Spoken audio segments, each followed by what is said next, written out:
Hello everyone, welcome back to our channel Sunshine Fortunes education.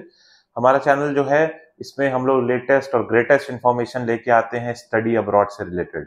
अगर आप भी new हैं इस चैनल पे तो जल्दी से चैनल को सब्सक्राइब कीजिए, नीचे दिए हुए बेल आइकन पे हिट कीजिए ताकि इस तरह की कोई भी लेटेस्ट इंफॉर्मेशन आए सबसे पहले आप तक पहुंच सके।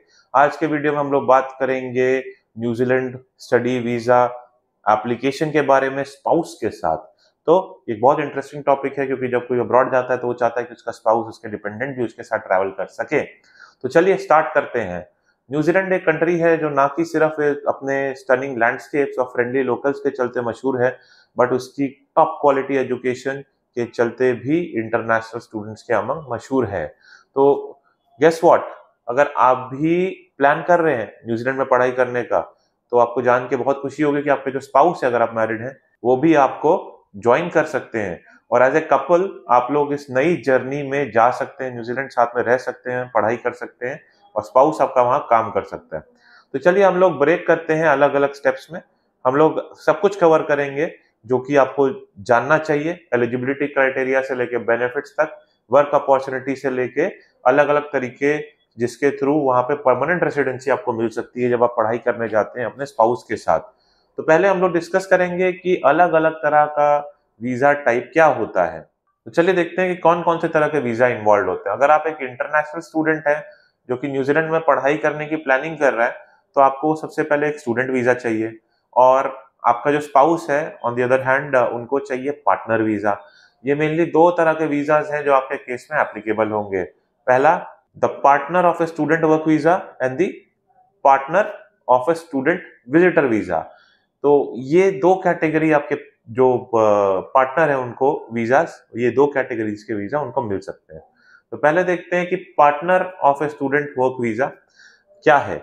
ये जो वीजा है ये अलाउ करता है स्पाउस को फुल टाइम जॉब करने के लिए न्यूजीलैंड में जब आप पढ़ाई कर रहे हैं, और ये बहुत ही अच्छा तरीका है कंट्रीब्यूट करने का फाइनेंशियली आपकी फैमिली को, और वैल्यूएबल वर्क एक्सपीरियंस गेन करने का मौका रहता है आपके पार्टनर को न्यूजीलैंड के अंदर। और दूसरा होता है partner of a student visitor visa. ये सिर्फ आपके स्पाउस को अलाउ करता है कि वो अंदर आएंगे, न्यूजीलैंड में आपको मिलेंगे, वहां रह सकते हैं बट काम नहीं कर सकते हैं। तो मैंने आपको दोनों तरह के जो वीजाज हैं मेनली वो बता दिया। एंड अब हम लोग देखते हैं कि एप्लीकेशन प्रोसेस क्या रहता है न्यूजीलैंड के इन दो तीन तरह के जो कैटेगरी के वीजा हैं उसके लिए। चलिए पहले एलिजिबिलिटी क्राइटेरिया देख लेते हैं। तो अगर आप अपने स्पाउस को अपने साथ न्यूजीलैंड लेके जाना चाहते हैं पार्टनर वीजा में, तो आप लोग दोनों को जो क्राइटेरियाज हैं वो फुलफिल करना पड़ता है। इसको एक हम लोग नजर डालते हैं क्या होता है, कैसे होता है। पहले तो एक आपको ये प्रूव करना पड़ता है कि जेन्युइन एंड स्टेबल रिलेशनशिप आपका है आपके स्पाउस के साथ, विच मीन्स कि आपको रिलेशनशिप की ऑथेंटिसिटी जैसे कि marriage certificate, joint bank accounts, photographs एक साथ, मैरिज का जो प्रूफ है, शादी का कार्ड वगैरह सारे एविडेंस प्रोवाइड करने पड़ते हैं।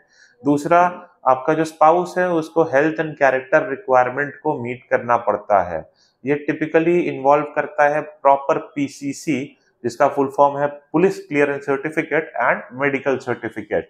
इसके साथ साथ आपको जब प्राइमरी एप्लीकेंट आप होते हो तो आपको ये दिखाना पड़ता है कि आपके पास सफिशिएंट फंड्स है जिसके थ्रू आप अपने आप को और अपने स्पाउस को दोनों को वहां मेंटेन कर सकते हैं। और मेंटेनेंस का ये मतलब रहता है कि कवर करना चाहिए आपका लिविंग एक्सपेंसेस, आपकी एजुकेशन, और कोई भी तरह की अगर एडिशनल कॉस्ट हो सकती है सब कुछ कवर होना चाहिए। एप्लीकेशन प्रोसेस के बारे में डिटेल में बात करें तो जब आप पार्टनर वीजा के लिए अप्लाई करेंगे तो आपको थोड़ा डिफिकल्ट लग सकता है, बट इसमें चिंता करने की कोई बात नहीं, हम लोग आपको बेसिक डिटेल दे देते हैं। और अगर आप ये स्टेप्स फॉलो करते हैं, हमारी जो इंस्ट्रक्शंस है उसके हिसाब से चलते हैं, तो आपकी जो जर्नी है न्यूजीलैंड में पार्टनर वीजा एप्लीकेशन की वो थोड़ी स्मूथ हो जाएगी। पहला स्टेप है कि जितने भी रिक्वायर्ड डॉक्यूमेंट्स हैं सबको इकट्ठा कीजिए, जिसमें आपके proof of relationship, student visa approval, आपका एनरोलमेंट का एविडेंस, कहीं पार्ट टाइम जॉब कर रहे हैं उसका एविडेंस, और सारी डिटेल्स, टैक्सेशन का जो डिटेल्स है, एफिडेविट ऑफ सपोर्ट, ये सारे डॉक्यूमेंट्स आपको इकट्ठे करने पड़ते हैं। दूसरा स्टेप है कि आपको ऑनलाइन एप्लीकेशन एक जो होता है उसको फिल करना पड़ता है, सबमिट करना पड़ता है, और आपको ये इंश्योर करना है कि आप एक एक्यूरेट इंफॉर्मेशन प्रोवाइड करें न्यूजीलैंड गवर्नमेंट को, और डबल चेक करें कि सारी इंफॉर्मेशन जो आप प्रोवाइड कर रहे हैं वो एकदम सही हो। नेक्स्ट रहता है कि आपको एप्लीकेशन फीस पे करनी पड़ती है, और एप्लीकेशन फीस जो होती है वीजा कैटेगरी और आपकी लोकेशन के हिसाब से चेंज होती है। तो आप ऑफिशियल जो न्यूजीलैंड इमिग्रेशन की वेबसाइट है उस पर जो लेटेस्ट इंफॉर्मेशन है वो जाके चेक कर सकते हैं। फर्दर स्टेप है कि आपको अपनी एप्लीकेशन सबमिट करनी चाहिए और डिसीजन के लिए वेट करना चाहिए। प्रोसेसिंग का टाइम वेरी करता है, कभी 2 महीने, कभी 3 महीने, कभी 4 महीने, आपकी किस्मत पे है। एंड बहुत पहले से प्लानिंग करके चलिए ताकि आपको डिले नहीं हो आपकी एप्लीकेशन का आउटकम आने में। अब हम लोग बात करेंगे बेनिफिट्स का, कि अगर आप अपने स्पाउस को लेके जाते हैं न्यूजीलैंड तो क्या बेनिफिट्स है आपको और आपके स्पाउस को। तो चलिए देखते हैं। सबसे पहला बेनिफिट कि आपका जो स्पाउस है वो आपको इमोशनली सपोर्ट करता है और आपको हेल्प करता है आपके ट्रांजिशन को स्मूथ करने में, ईज करने में। और it's always comforting to have a loved one by your side. दूसरा ये है कि अगर आपके स्पाउस को वर्क वीजा मिलता है तो वो आपकी जो एजुकेशन जर्नी है उसमें फाइनेंशियली कंट्रीब्यूट कर सकते हैं, which can help cover living expenses and can also reduce the financial burden on you। आपके जो खर्चे हैं उनको कवर करने में आपका जो पार्टनर है, स्पाउस है, वो आपको हेल्प करेगा। तीसरा जो रहता है कि आपकी रिलेशनशिप स्ट्रांग होती है और लॉन्ग लास्टिंग मेमोरीज जो है वो आप क्रिएट करते हैं। गोइंग फर्दर, अब हम लोग वर्क अपॉर्चुनिटीज के बारे में बात करेंगे कि आपकी स्पाउस के लिए वहाँ क्या वर्क अपॉर्चुनिटीज रहती हैं और किस तरह की वहाँ करियर ग्रोथ रहती है। मेजर एडवांटेज जो रहता है स्टूडेंट वर्क वीजा के जो पार्टनर के लिए वो ये रहता है कि ये अलाउ करता है पार्टनर्स को फुल टाइम जॉब करने का न्यूजीलैंड में, और ये न्यूमरस अपॉर्चुनिटीज को ओपन करता है उनके लिए। न्यूजीलैंड जो है थ्राइविंग मार्केट है, बहुत सारे अलग अलग फील्ड्स में यहाँ पे अपॉर्चुनिटीज अवेलेबल है, जैसे कि information technology, health care, construction sector, engineering sector, hospitality sector. और आपका जो स्पाउस है वो वैल्यूएबल वर्क एक्सपीरियंस गेन कर सकता है और प्रोफेशनल्स के साथ नेटवर्क कर सकता है और अपने करियर प्रोस्पेक्ट्स को भी बढ़ा सकता है। न्यूजीलैंड में काम करने का मतलब कि आप न्यूजीलैंड में न्यूजीलैंड डॉलर्स में कमाई करेंगे और ये आपके फ्यूचर को स्टेबल बनाने में आपकी बहुत ज्यादा मदद करता है। अब हम लोग बात करेंगे कि पाथवेज क्या रहते हैं अलग अलग परमानेंट रेसिडेंसी से रिलेटेड। तो देखिए, लॉन्ग टर्म बेनिफिट की बात करें तो न्यूजीलैंड में अगर आप पढ़ाई करते हैं, काम करते हैं, तो ये आपको लॉन्ग रन में परमानेंट रेसिडेंसी, जिसको पीआर भी कहते हैं, वो लेने में मदद करेगा। एक बार जब आपकी पढ़ाई खत्म हो जाती है तो आप न्यूजीलैंड में पोस्ट स्टडी वर्क वीजा के लिए एलिजिबल हो जाते हैं, जो कि आपको न्यूजीलैंड में रह के काम करने के लिए एलिजिबल करता है up to 3 years, depending upon the course, depending upon the location of your choice. और इस दौरान आप वहां पे स्किल्ड एम्प्लॉयमेंट में अपने आप को एब्जॉर्ब करवाते हैं, जो कि की पाथवे है पीआर लेने का।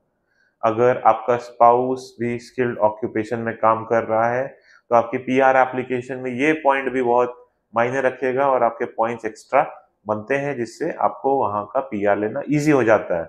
न्यूजीलैंड का वर्क एक्सपीरियंस लेना और जॉब ऑफर जो लेना है, ये आपकी रेसिडेंसी को भी स्ट्रेंथन करता है। एडिशनली न्यूजीलैंड जो है आपको अलग अलग वीजा कैटेगरीज और पाथवेज प्रोवाइड करता है वहां पे परमानेंटली सेटल करने के लिए। और न्यूजीलैंड एक बहुत ज्यादा वेलकमिंग कंट्री है जो कि माइग्रेंट्स और उनकी फैमिलीज को वेलकम करता है। नेक्स्ट हम लोग बात करेंगे एक्सपेंसेस और फाइनेंशियल कंसिडरेशंस के बारे में, कि क्या खर्चा आएगा, कितना खर्चा आएगा और क्या क्या आपको प्लानिंग करके चलनी चाहिए।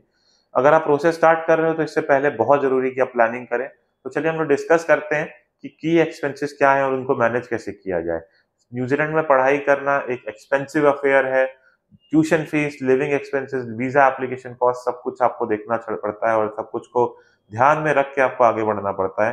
ट्यूशन फीस जो है वो वेरी करती है, डिपेंड करती है आपके कोर्स पे और इंस्टीट्यूशन में। तो बहुत इंपॉर्टेंट है कि आप चेक करें कि स्पेसिफिक फीस आपके जो प्रोग्राम की वो कितनी है, जिस लोकेशन में आप जा रहे हो वहाँ लिविंग एक्सपेंसेस कितना मिलेगा और खाने का खर्चा, ट्रांसपोर्टेशन का खर्चा, पर्सनल एक्सपेंसेस सब कितना होगा। ऑन एन एवरेज आप बजट करिए कि 15,000 से लेके 20,000 न्यूजीलैंड डॉलर्स तक आपका रियल टाइम में लिविंग एक्सपेंसेस लग जाता है। अपने स्टे को सपोर्ट करने के लिए आपको डिमॉन्स्ट्रेट करना पड़ता है कि आपके पास सफिशिएंट फंड्स हैं, और फंड्स को शो करने के लिए अलग अलग तरीके हैं। आप बैंक अकाउंट में शो कर सकते हैं या आप अपने स्पॉन्सर से भी सपोर्ट ले सकते हैं। पार्ट टाइम जब आप वहां जहाँ पे पढ़ाई कर रहे हैं तो वहां पे जॉब कर सकते हैं और आपका जो स्पाउस है वो वहां पर फुल टाइम जॉब कर सकता है। और ये सारी जो पार्ट टाइम अर्निंग है आपकी और आपके स्पाउस की, ये आपके एक्सपेंसेस को मैनेज करने में हेल्प करती है। इसके साथ साथ हमने स्कॉलरशिप और फाइनेंशियल एड्स पे भी काफी वीडियोस बनाई हुई है न्यूजीलैंड को लेके। तो स्कॉलरशिप और फाइनेंशियल एड जो है वो भी इंटरनेशनल स्टूडेंट्स को न्यूजीलैंड में रहने में, सेटल करने में बहुत ज्यादा मददगार होती है। तो ये हमारी डिटेल्स थी जो हम लोग आपके साथ शेयर करना चाहते थे। अगर आप न्यूजीलैंड जाके पढ़ना चाहते हैं अपने स्पाउस के साथ, और उम्मीद करता हूँ ये वीडियो आपके लिए मददगार रहेगी और इन्फॉर्मेटिव रहेगी, और आपका अगर ऑलरेडी एक्सपीरियंस है न्यूजीलैंड में रहने का आपके स्पाउस के साथ, तो आप अपने एक्सपीरियंस जो है नीचे कमेंट में शेयर कर सकते हैं। अगर आप न्यूजीलैंड या किसी और कंट्री में जाकर पढ़ना चाहते हैं, कोई क्वेरी है, नीचे कमेंट सेक्शन में क्वेश्चंस पूछ सकते हैं। और अगर आप हमारी सर्विसेज लेना चाहते हैं तो आप हम लोगों से कनेक्ट कर सकते हैं, हमारी टीम जो है आपको हेल्प करेगी। हमारे चैनल को देखने के लिए खूब खूब धन्यवाद आपको, और आप हम लोगों से जुड़े रहिए। हम लोग ज्यादा से ज्यादा टिप्स और एडवाइस आपके साथ शेयर करेंगे। May God bless you. I wish you very happy learning.